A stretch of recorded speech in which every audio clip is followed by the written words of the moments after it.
Hello, this is my discussion video for week 10.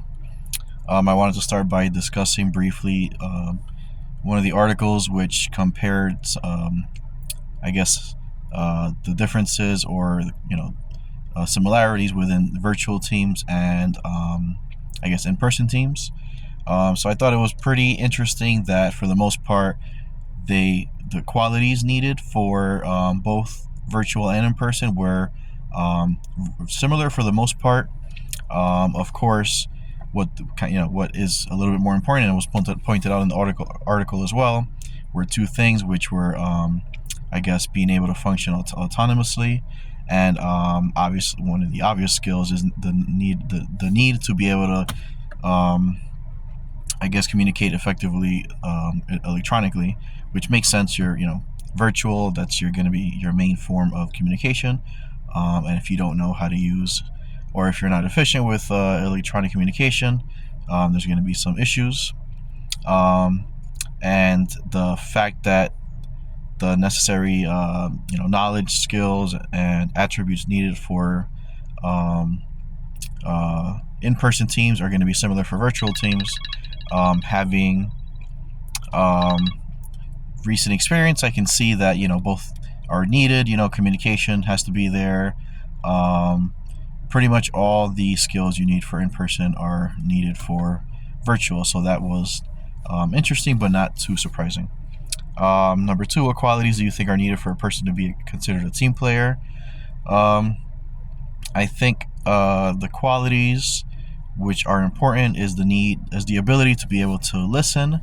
Um, what I mean by listen is being able to listen to other people's ideas without becoming confrontational. Um, and then the ability to be able to communicate effectively.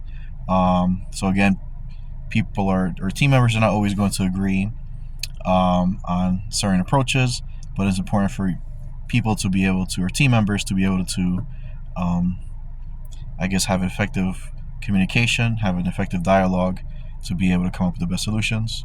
In your own words, what is the difference between a work group and work team? What have been your experiences when a team is really a group and vice versa? So I believe the differences between a work group and work team is that a work group, it's simply the people that you work with.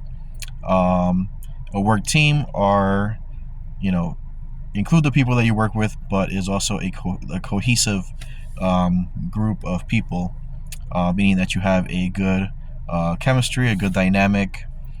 You are able to work on tasks effectively and fluidly, whereas work groups are simply just the people that you work with, but don't necessarily have a good, I guess, bond with or relationship with.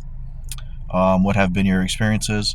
So I have been in places where I just come in, say hi to the people that I work with, but maybe we'll have some small talk here and then, but we don't really know that much about each other. And if we were placed on I guess a team project, we might not be I guess very efficient. Whereas a work group, they kind of have each other's backs. Everybody kind of knows their role, and I guess how best to help the team complete their tasks. And so I think those are the main differences between the two. Thank you.